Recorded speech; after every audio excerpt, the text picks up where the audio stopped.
Hi, I'm Brad Dacus, president and founder of the Pacific Justice Institute. Welcome to Faith and Law. Now let's take a look at this trending viral video. This is so good. Vanilla peach jam. I went to the grocery store a couple days ago. This influencer has set the internet on fire with criticism of her and her lifestyle, and her big offense is that she's a trad wife who takes care of her husband and kids. And Dara is 22 years of age, and she's not obliterating her body with alcohol, heading to the club every weekend, hooking up with random guys, or on her way to starting an OnlyFans. She's not using her 20s to find herself or engage with this feminist utopian view of independence or dating 1,000 guys with no real vision for the future, and that she is in fact exercising her independence through the lifestyle of being married and having children. I think jealousy and envy is really what's at the heart of all this criticism that she's receiving. Well, folks, I think that was called out correctly. The fact is, our society today has become hostile towards women who want to be traditional, who want to be responsible when it comes to being a wife, to being a mother, putting the children first, being supportive of their husband. This is what is the foundation by which our nation had a strong development, a strong economy. But what does Satan want? Satan wants to tear apart the family. Satan wants to deprioritize children and the raising up of children. So what do we have? We have high crime, we have high teenage suicide, drug abuse, etc., because we do not have our youth as a priority, and that becomes to a great degree, of breaking down the family unit. The fact is, God has given women a special role, and God has given man a special role. Now, mind you, can women work? Yes, definitely. Can men be supportive of the household and what's taking place? Yes. But fundamentally, we have seen a destruction in the natural law by which the family functions. And because of that, we've seen tremendous attacks on the family and on the family unit. Hats off to that mother for doing the right thing, for being responsible, because the stats show that her children are more likely than not going to turn out much better than those that follow the ways of the world and instead choose something else.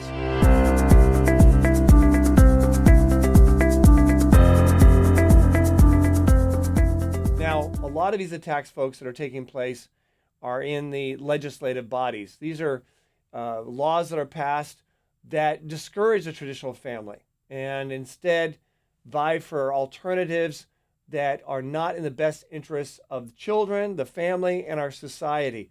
Well, we have an attorney who works with our attorneys all across the country to support legislation that is pro-family, that is in favor of things that are building up our society, building up our children. So I'd like to now welcome to the program Janice Laura, our attorney who heads up our legislative council that provides support for attorneys out there among the states to testify and really have a positive input on legislation building up religious freedom, parents' rights, and the sanctity of human life. Now, Janice, let me just ask you about one state in particular, Iowa. I understand we have an attorney that has recently testified or is testifying in favor of some very positive legislation there in Iowa. What's going on? Tell me about this legislation. Oh, sure. And by any measure that we have, teens, students really are in distress. They're really suffering. We have academically, we have students that only about 30% of students are proficient in math across the board, slightly more in English, language arts, reading. That's really abysmal numbers. And then we have essentially, we have a mental health crisis among our kids as well, where we have increased bullying, isolation, suicide, depression, just a general feeling of hopelessness and no positive ideas about the future. And so the bill in Iowa would allow schools to hire or accept as volunteers chaplains to provide support, services, and programs to students within the schools. It's a very broad language, because it leaves the specifics up to the individual school boards to determine what type of program would work best in that community. It would be completely voluntary for students to participate. And it really is a recognition that chaplains perform a different service than just a regular school counselor. Chaplains are able to go in and to offer essentially spiritual guidance to some of these problems that kids are having. Maybe get more to the root cause rather than just putting a Band-Aid on it. So, Janice, what other states have adopted similar legislation, and what do you think the prospects are of this bill passing and becoming law in the state of Iowa? So this bill is based on a law in Texas that was passed last year. It's slightly different. The Texas law actually was requiring school boards to have a vote, yay or nay, did they want to have these programs? But the end result is the same. It paves the way legislatively, legally for schools to hire, employ, engage in a chaplain program. And since Texas passed its law last year, almost 15 states have either introduced legislation or on the final drafting to introduce legislation to allow school chaplains. And this is really, really exciting because we're seeing this not just in traditionally conservative states, we are seeing it just across the board. So we have Florida, Georgia, Alabama, South Carolina, but also places like Illinois and Maryland. So it's really, really, really exciting to see. And as far as the bill in Iowa, it's looking very good. It's going to have a couple of amendments, little tweaks, and it's expected to go back to the committee as early as next week.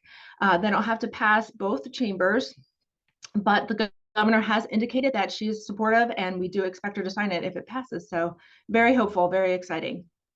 Well, I know Iowa is not the only state where we at PJI have attorneys weighing in on legislation. I understand we're also actively engaged right now with regards to legislation in Idaho. What's happening in Idaho? Sure. So the bill in Idaho would create a ballot question in the general election in November to repeal Iowa's Blaine Amendment. So what is the Blaine Amendment? We're going to have to do a little more history here today. It's named after Congressman Blaine, and he introduced a federal amendment about 125 years ago when anti-immigration and anti-Catholic bigotry was at an all-time high in this country. At the federal level, it sought to amend the U.S. Constitution to disallow any state government from funding religious institutions, including religious schools, with public money. And this was at a time, and I also didn't realize this until I started researching it, when what we consider public schools today is not what public schools used to be. Public schools were very much influenced by the Protestant religion. They used the Protestant Bible, they sang Protestant hymns. And so there was, again, this very anti-Catholic sentiment in the country, and what they really didn't want was they wanted to fund the public schools, which were essentially the Protestant schools, and they didn't want to fund Catholic or parochial schools. So when that national amendment failed, several states implemented their own Blaine amendments to prevent the funding of religious schools with public money, and that included Idaho. But thanks to several legal challenges, the U.S. Supreme Court within the past 20 years has indicated that Blaine amendments are basically dead letter law. They really don't. The Supreme Court has come out very clearly in saying that if a state is going to fund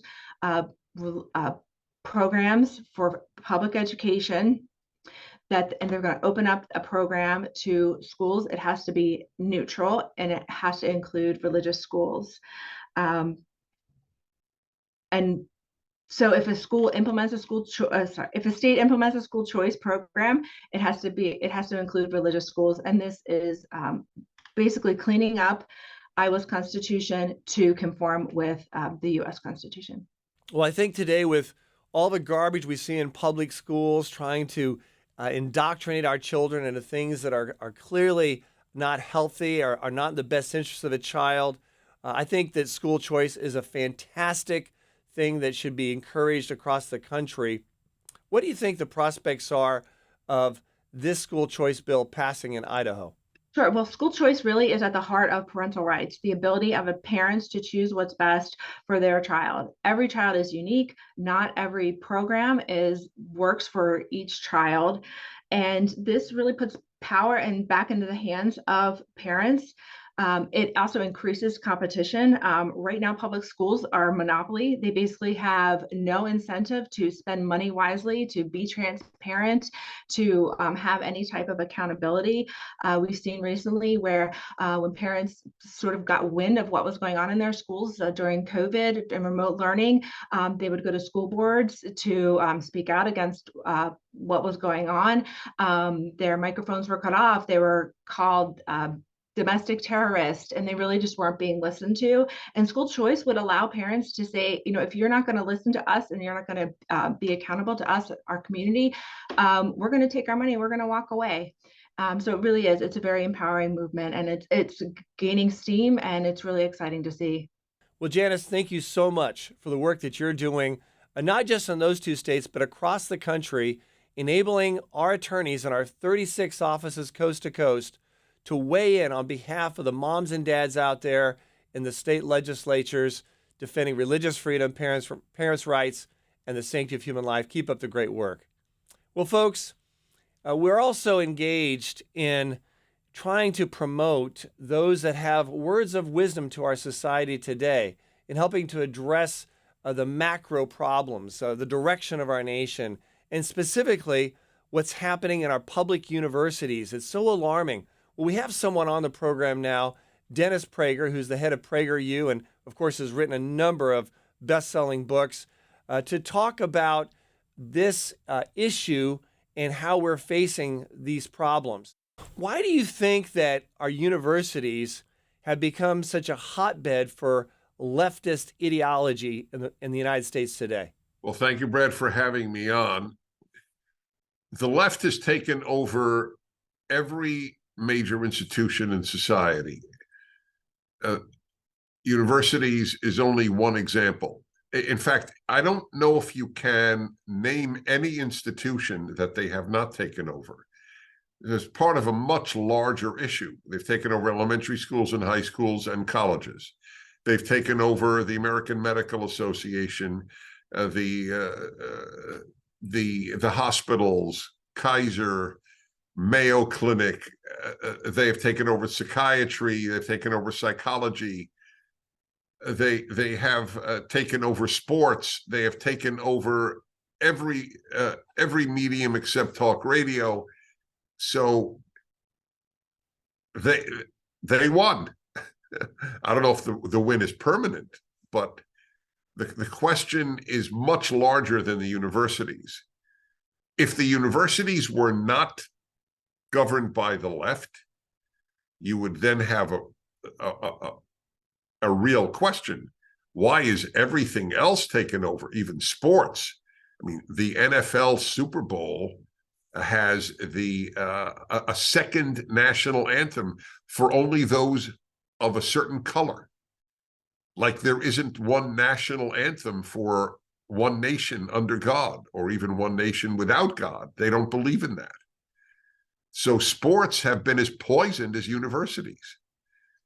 So this is it. They conservatives have sort of believed, or at least non-leftists, not just conservatives, have sort of believed that they don't have to fight for their values. They'll just win by inertia. They were wrong. Now, Dennis, it's been very apparent that there has been a wave of woke ideology in Ivy League schools across the nation. What impact do you think that these Ivy League schools have or can have on the rest of the colleges across the country? No, I don't think so. If tomorrow Yale became a decent college, it is an indecent college now. It's a wasteland. But if it did, I don't see how it would affect the University of Texas at Austin or the University of Wisconsin at Madison. I would say that to a certain extent, the New York Times drives a lot of what media cover. but I don't believe the Ivy League drives other universities. These professors are for censorship and for leftism quite independently of Harvard or Yale. So it's a battle on every university campus. I don't think the Ivy League are worse, which is no commendation of the Ivy League. It's just, I don't know how Harvard is worse than the University of Wisconsin. I don't think it is. It's just more famous. You know, Dennis, when we see these demonstrations take place, it has a real message that these students seem to hate America. They seem to hate what we stand for. What would you tell these students as to why they should love this country? I say to those students, you have been taught to be one of the worst things a human being can be, an ingrate, one without gratitude. Why does a serious percentage of humanity want to come to the United States? The country you crap on, a vast number of human beings would do anything to live in. So either they're stupid. Hey, if America's systemically racist, why have 4 million blacks come from Africa and the Caribbean to live in the United States in the last few decades? They must be stupid. Or your teachers have lied to you. This is not systemically racist. It might be the best country on earth for a black human being to live in, or a white, or a yellow, or a red, or whatever color you want to pick. So you have been taught to have contempt for that which is good, and you bought it. And I blame you, and I blame those who taught you. I don't believe kids are not candidates for blame. In my tradition, Judaism, you're an adult at 13. You have the same obligations and responsibilities as a 40-year-old. At 13, if you have bought lies, I blame the liars and I blame you. Without question, there are dark clouds over America's universities and colleges across the country. But Dennis, is there any hope out there? And what is it going to take to turn these universities around in the right direction? I don't see how it can be saved now, to be honest. I think people should take their kids out of school and homeschool them. And on the rare occasion, if there is a good religious school nearby, or maybe some charter school that doesn't teach you that you'll choose whether you're a boy or a girl, that's fine. But otherwise, parents have taken the easy way out. Well, we have 2 incomes, we can't afford it. That's not true. Of course you can afford it. You've decided that you can't afford it. You can afford it. You can live in a smaller house. You don't have to live in an expensive area, especially if you're homeschooling, because you don't have to send your kids to any local school. And with regard to the parent who works, so they'll drive longer. Let me put it to you this way.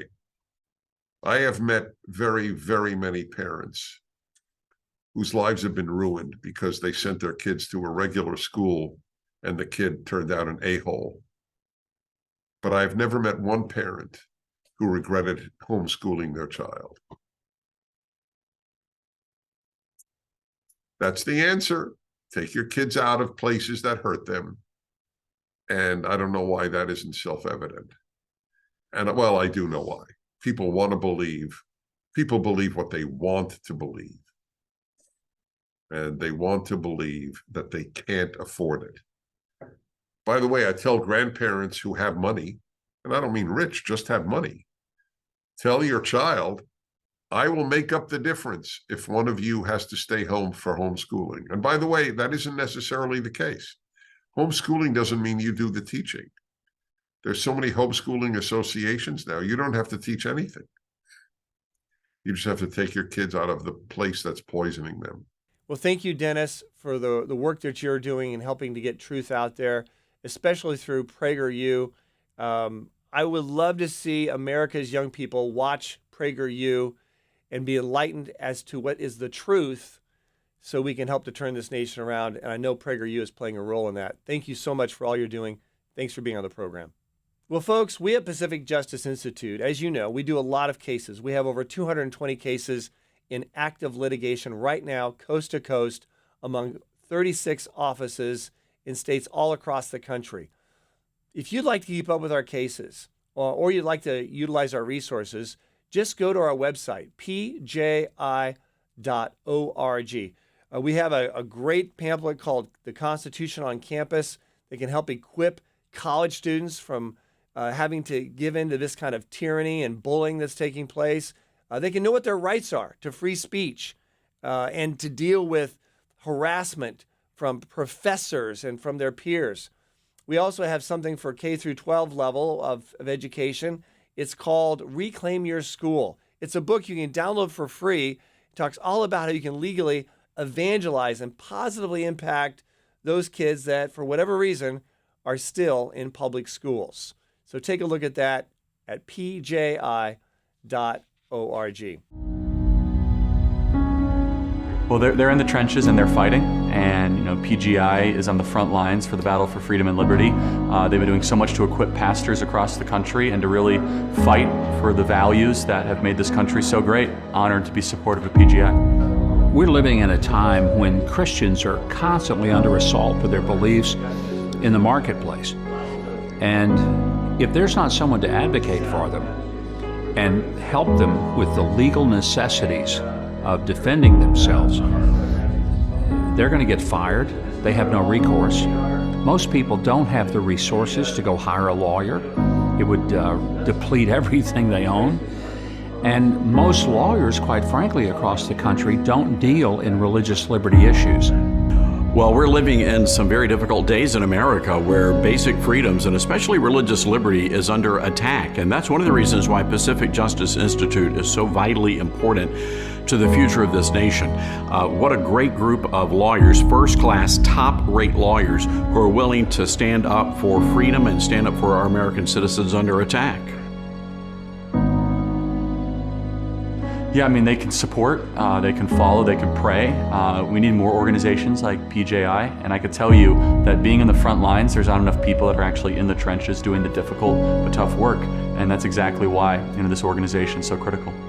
One of the most incredible things about Pacific Justice Institute is that they do pro bono work. And what does that mean? Well, it means the rest of us have a responsibility. We've got to stand up and provide financial incentives and financial opportunities for these attorneys to get out there and do the fighting. And that's one of the reasons why we have Pacific Justice Institute attorneys on my national radio show, because we want to let people know, hey, there's a need here.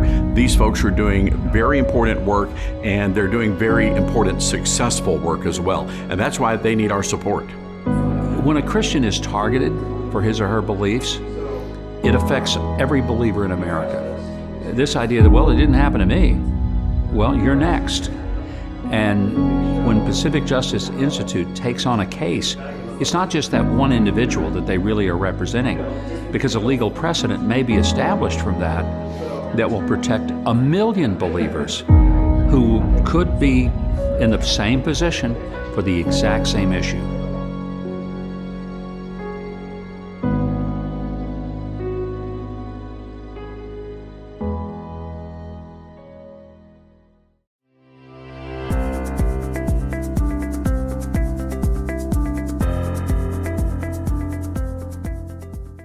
Well, folks, at the end of the day, as we're looking at these challenges facing our nation legislatively, legally, philosophically, we always should go back to the Bible. That needs to be our fundamental reference point to steer us and guide us through these challenges that we're facing. So let's take a look at James chapter 3, verse 16.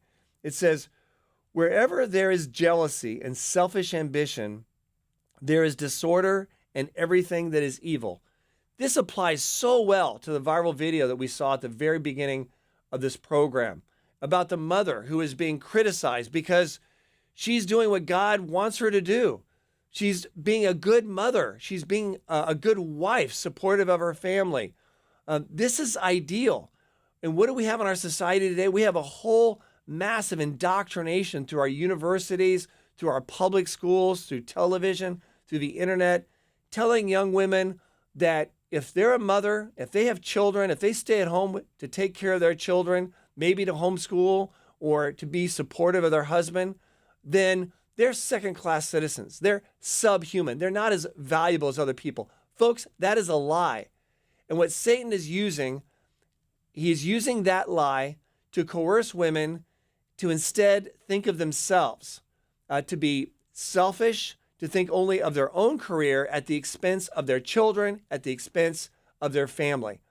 This lie brings destruction, just like it says in James 3:16. It says, wherever there is jealousy and selfish ambition, there is disorder and everything that is evil. In our nation, folks, we're paying the price for this deception that's being believed by so many across this country of men and women who are choosing a way different than that which God says is good and God says is important, and that is manifesting of true, unselfish love, particularly for our children. Romans 12:21, I think, is also very applicable. It says, don't be defeated by evil, but defeat evil with good. We can easily be discouraged when we see evil taking place. We can just want to throw in the towel. And I've seen people do that before. They say, look, I'm done. I'm giving up. I'm giving up on evangelism. I'm giving up on trying to reach out to our community to try to turn this state around or that state around or this community around or our nation around. Folks, that is not the perspective God wants us to have. No, we're to address evil, but we're to defeat evil with good. What is good? Well, what's good is manifesting the love of Christ to the world around us, not responding with hate. There's tremendous hate against Christians put out by the LGBTQ and the woke and other kinds of groups trying to foster hate and division. We should not lay into that trap. Instead, our game plan is different. Ours is to respond with love and truth, unapologetically. What we believe, why we believe it, and to direct everyone back to the Lord Jesus Christ, who is the author and perfecter of our faith and all faith that can set people free from the bondage that we've talked about today. So, folks, it's easy to be discouraged. But remember, no matter what challenges we face, no matter how big the hurdle, always, always keep the faith.